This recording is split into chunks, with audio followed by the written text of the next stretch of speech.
Shalom, selamat pagi jemaat dikasih Tuhan. Kembali lagi di awal pekan ini, kita berjumpa lagi dalam Renungan Pagi.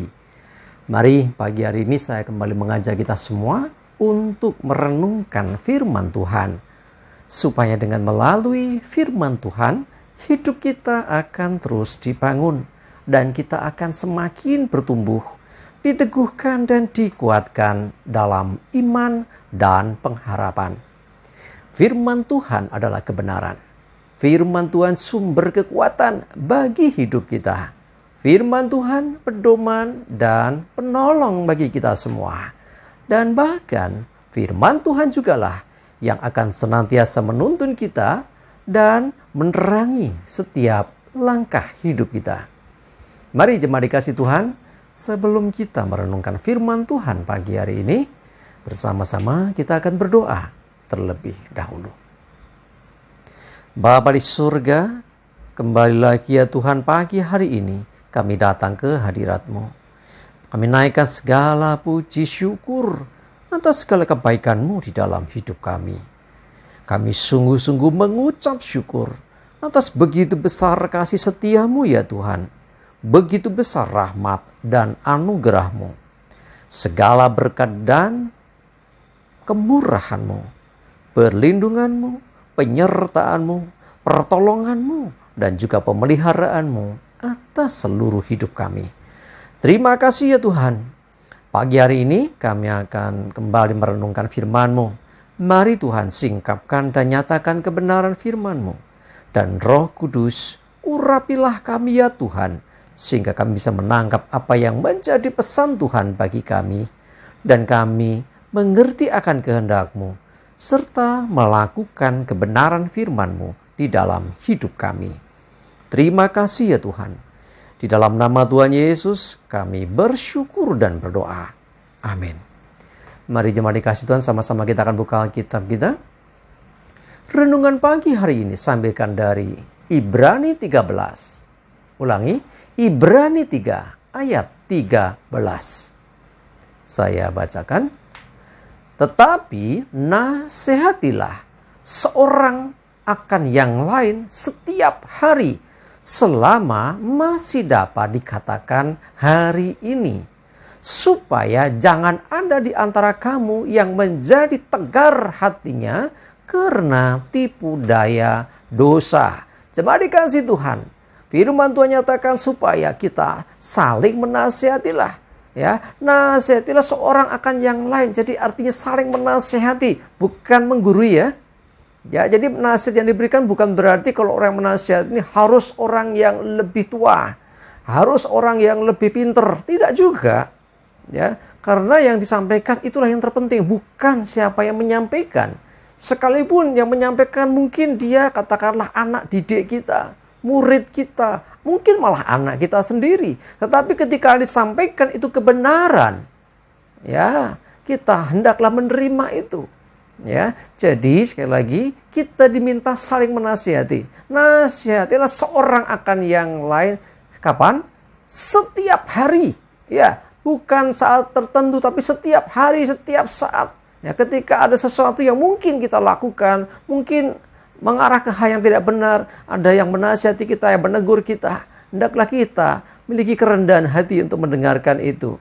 Ya, terus kerjakan itu selama masih dapat dikatakan hari ini. Artinya selama masih ada kesempatan. Ayo kita saling menasihati. Tujuan nasihat diberikan adalah supaya kita sama-sama ya saling membangun di situ.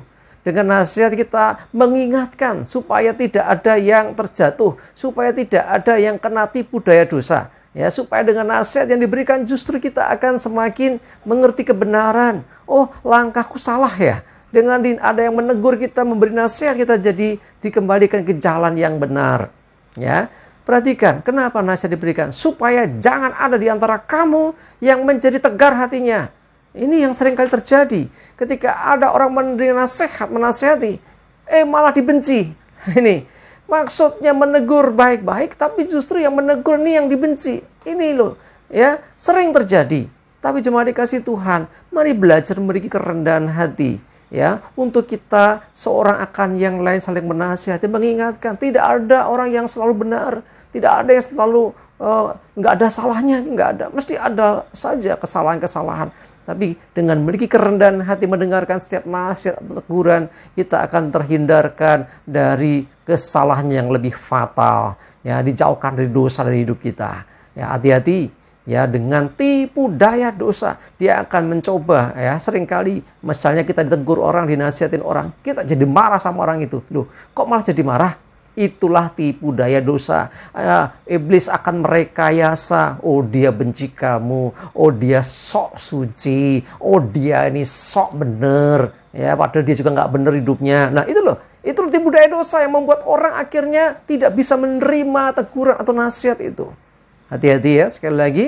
Tuhan bisa pakai siapa saja. Dia Tuhan sendiri bisa menyatakan langsung berbicara kepada kita. Tuhan juga kadang pakai khotbah-khotbah oleh hamba Tuhan. Kadang-kadang saya mendengar, tuh pendetanya sentimen tuh, khotbahnya nyindir saya. Kadang-kadang begitu. Hati-hati, jangan kita sampai akhirnya gara-gara kita kena tipu daya dosa, akhirnya justru menyalahkan, justru marah, benci kepada orang yang menegur kita. Itu bisa hamba Tuhan, bisa juga bahkan orang yang kita nggak kenal.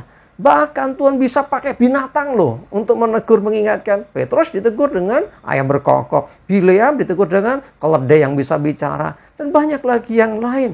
Artinya Tuhan bisa pakai siapa saja. Ingatlah ketika ada teguran, bahkan nasihat, itu tujuannya baik. Ya, sekali lagi itu karena Tuhan mengasihi kita. Tuhan ingin supaya kita nggak semakin jauh tersesat dan salah jalan. Karena itu seorang akan yang lain mari saling menasihati. Ingat, dengan kemurnian hati, dengan ketulusan hati, dengan motivasi yang baik, ya, bukan dengan harapan-harapan yang ingin menjatuhkan, tapi justru ingin menolong seorang akan yang lain, ya, supaya tidak ada yang tegar hatinya. Ketika ditegur, jangan keraskan hatimu, hati-hati. Ya, kalau kita baca selanjutnya, ya, jangan keraskan hatimu. Ya, ketika kamu mendengar suaranya, ya, suaranya Tuhan, teguran dari Tuhan Tuhan bisa pakai siapa saja untuk menyatakannya, termasuk orang-orang di sekitar kita. Mari jemaat dikasih Tuhan. Ya, sekali lagi dengarkan setiap teguran yang baik, nasihat yang baik, jangan keraskan hati. Ingatlah ya, jangan sampai engkau kena tipu daya dosa. Sadari tujuan dari semua nasihat teguran adalah untuk kebaikan hidup kita. Amin. Kita berdoa. Tuhan, terima kasih, kami bersyukur Tuhan tegur kami, ingatkan kami, nasihati kami pagi hari ini melalui firman-Mu ya Tuhan, supaya kami tidak mengeraskan hati, supaya kami tidak tegar hati, supaya kami tidak kena tipu daya dosa. Sebaliknya Tuhan, kami diluruskan ketika kami salah. Kami dikembalikan ke jalan yang benar ketika kami tersesat. Biarlah setiap nasihat teguran dari sesama kami, saudara kami, melalui hamba-Mu, melalui siapapun itu Tuhan. Biarlah kami menerima dengan keterbukaan dan kerendahan hati. Supaya hidup kami terselamatkan dan tidak semakin salah. Terima kasih Tuhan, kami bersyukur. Berdoa menyerahkan hari ini hidup kami dan segala aktivitas kami. Mohon tuntunan penyertaan-Mu ya Tuhan. Jauhkan kami dari celaka dan mara bahaya. Biarlah damai, sejahtera dan berkat Tuhan menyertai kami semua. Dalam nama Tuhan Yesus kami bersyukur dan berdoa. Amin. Mari jemaat dikasih Tuhan, semangat terus, maju terus dalam iman dan pengharapan. Selamat beraktivitas, Tuhan Yesus memberkati kita semua. Amin.